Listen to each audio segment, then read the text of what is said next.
But back to the Mets, like for a team that has a ton of talent, there's a chance they don't make the postseason. It's crazy.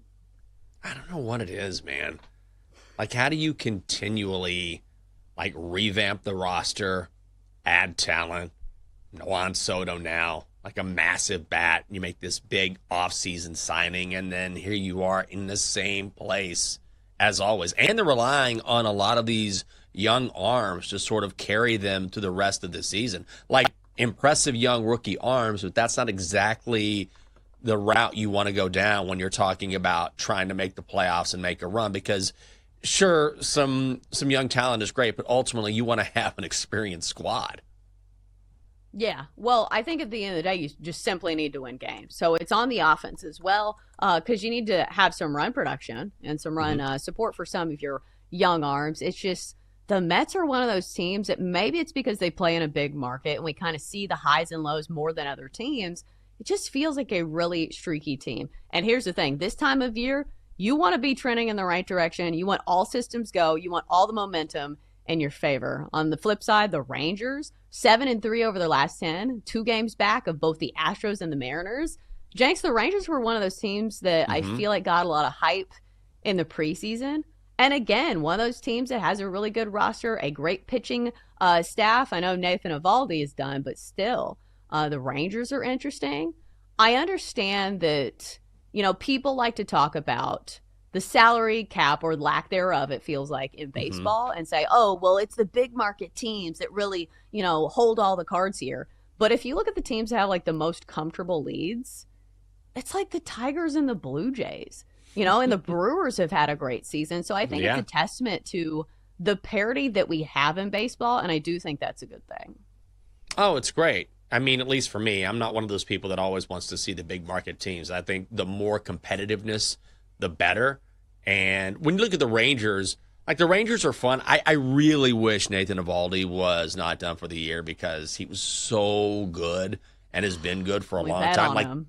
Yeah, all the time. I miss betting on him every week. I was like, Nathan Eovaldi, ka-king, ka-king, ka-ching. Like every week he was making his money. But I will say one thing for Texas, which is something they weren't doing early on. We know they have talent in that lineup, and now they're hitting the ball. So they've had the pitching, but they were having a hard time scoring runs. Even now, Texas is the best team to the under when playing at home in Major League Baseball, but they've really stepped it up at the plate, and that's why they've become more of a complete team and not just a light-hitting team with a great starting roster of pitchers. Yeah, so with all that, being said, very interesting game today between the Rangers and the Mets, especially since Jacob DeGrom is pitching, which, if you might remember, he had a long tenure with the Mets. So he's pitching back at Citi Field, in which he is very familiar, with the surroundings there. This game is a pick'em. The Mets, as I said, are in an absolute free fall. Meanwhile, the Rangers, pretty hot right now. Jenks, are you betting on the Rangers today? I can't decide. I was exhausted yesterday after 7 bets in the car, 5 baseball plays. So I'm like, oh, my God, maybe I'll take a break today. But, I like the Rangers in the first 5, and it's minus 120 on the money line. So you get Jacob DeGrom against a youngster in Jonah Tong. I was talking about those young Mets arms. Tong is one of those guys, giving up 4 runs in each of his 2 appearances.